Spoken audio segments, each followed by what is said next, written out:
Welcome back to part 2 on this General Electric, what is it, 7-2877 Hotel. Next part is to simply tear this radio out of here, get the board out of here so we could service it.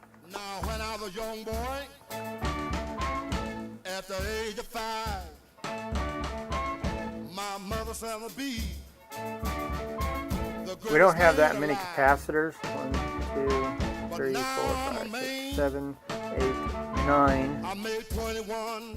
I want you to believe me, honey. Looks like just a total of 9 capacitors, electrolytic capacitors. And we'll probably change those out.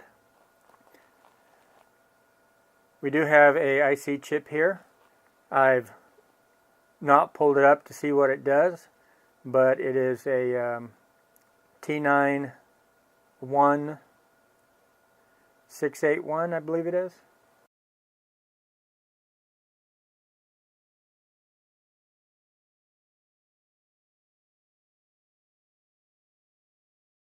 I now have the radio separated, the guts pulled out. This is what the inside now looks like. And in case you haven't worked on one, however, Doug Moslack could definitely testify. Not exactly the easiest thing to do, but we doed it. So now I need to find a new home for that.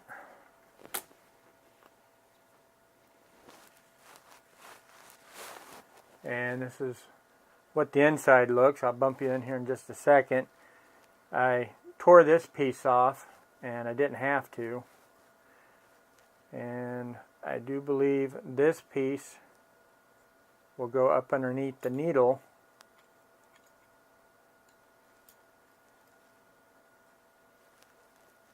As such. Yeah. So I'll put that back together before I put it in the radio. Speaker did have a really nice cardboard protection thing over its terminals.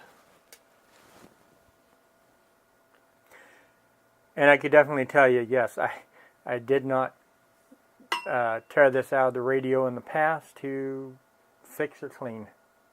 Here we have the printed side.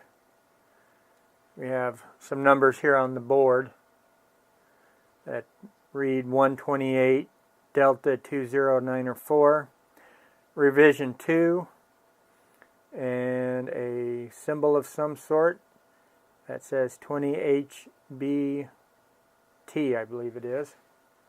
Closer look at the board.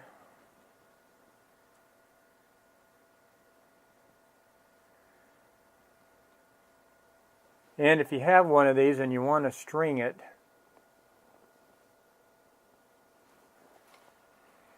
let me get my bionic eye real quick.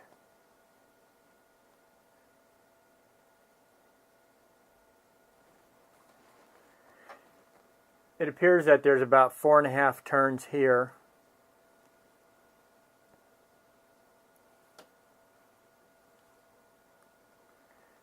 And 1 turn or a half turn each here. That just wraps around the guide post. Same with that. So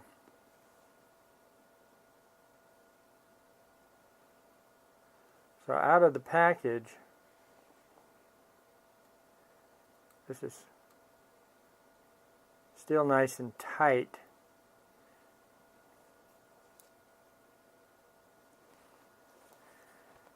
And it goes into here. So all I could do is take some 3-in-1 oil and drop it down there, and hopefully that'll free it up some. All the while trying not to get it on the string.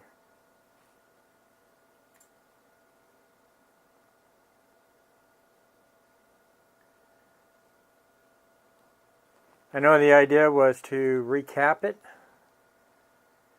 I could definitely recap this one and this one.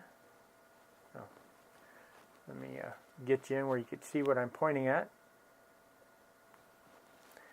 I could recap this one and this one for sure, but these ones right here are behind the knob, so I don't think I'm going to be able to recap that. These three. The rest can. I have the radio recapped as much as I can. I've replaced 5 capacitors. This one, this one, this one, this one, and that one. And when I say capacitors, of course, I mean electrolytics. Did have a little hitch along my get up here, pulling parts out. I accidentally pulled this little ceramic cap out and trying to put it back in on one side. I pulled one leg out and tried to put it back in. The leg here just kind of curly-cued, and so I had to pluck that whole thing out. Straighten the leads up. I checked it, put it in there, and everything is good to go. For the most part, the capacitors were okay. Let's see here. The filter cap was just slightly high, but it could have lived a little bit longer. I think this one could have lived a little longer.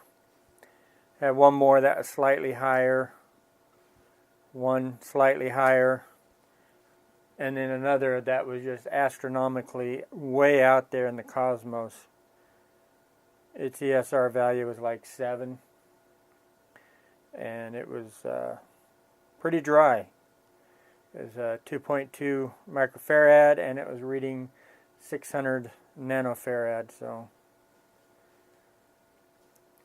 I wished I could get the other ones out of there, but I have no desire in restringing this radio. This radio I do not have a service manual on, so again, just flying by experience, I reckon.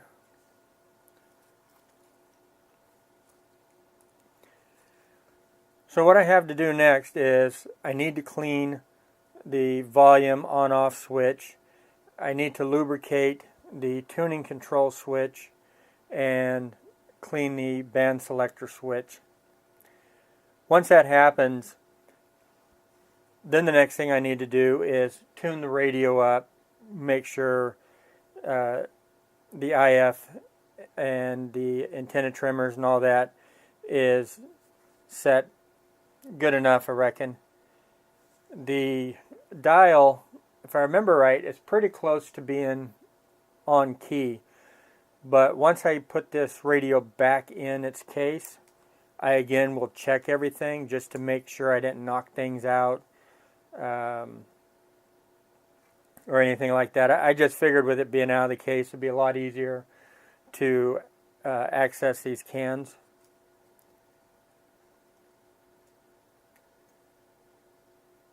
So that is the game plan.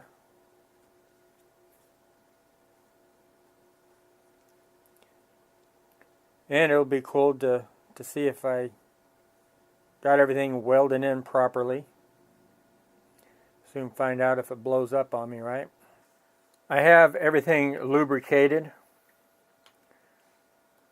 And I gotta tell you, this tuning knob is a breeze now. It's just really amazing what a little bit of lubricant will do.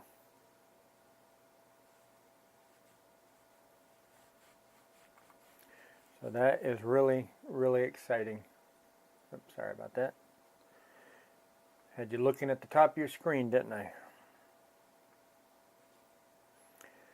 So I know in time the oils will absorb in there even more.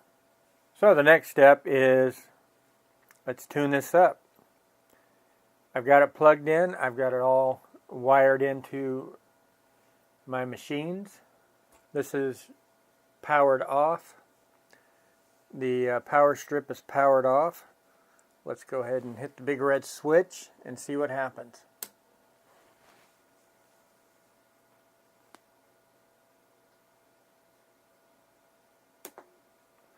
Well, I hear noise through the speakers. That's good. And since I have the signal generator already set to 10.7 megahertz, we're going to start with FM. Now, as I stated, I don't have a service manual on this, just going to go by standards. And I would suspect this is new enough that it's going to use a 10.7 and a 455. And that's the thesis we're going to work on. Well, none of the capacitors are blown up yet, so that's a good thing. I think I'm on AM.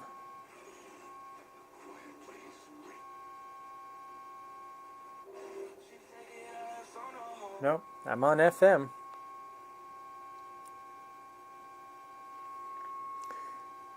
So I'm probably middle of the band. And as you can hear, that's working really, really well. Let me turn that down and adjust this so I don't have to turn that volume up. I went ahead and changed to a wide field of view for you.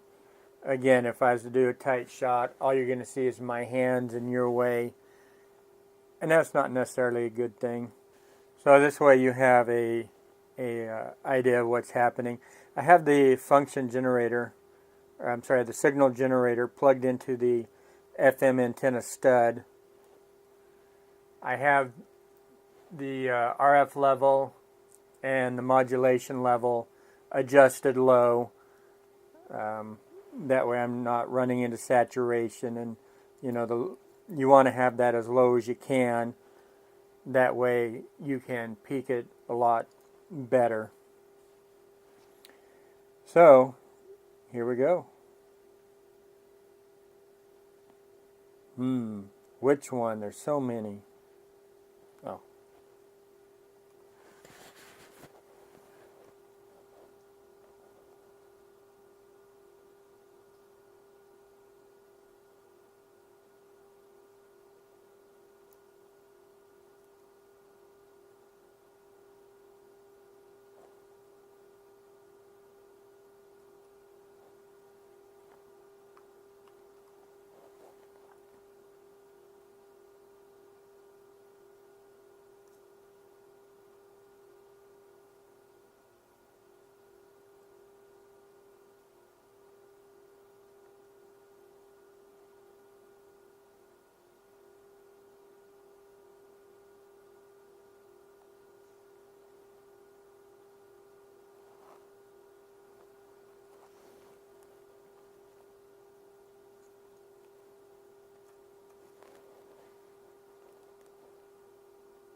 And now we'll do that one more time.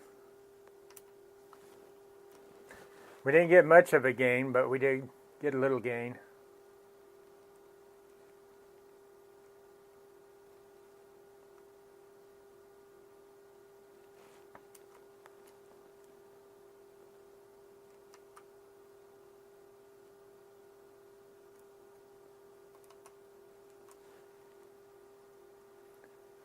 wondering why that one wasn't working. It wasn't for this one band.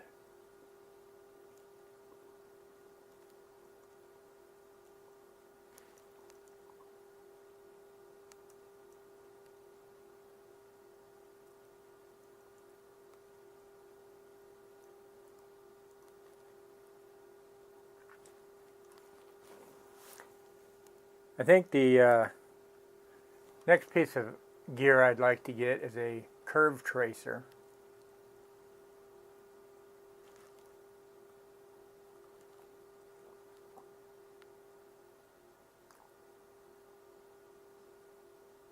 That way we can do it right.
Okay, I'm going to say that's the best we're going to be able to get on FM.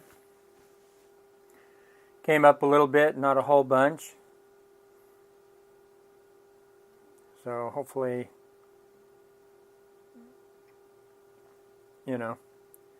makes it somewhat a little bit more respectable. Let's go ahead and set up to recalibrate AM. And for that, I'm going to pause the video and set up my signal generator for 455 kilohertz. And let's see what we can do there. I forgot to do this one more time.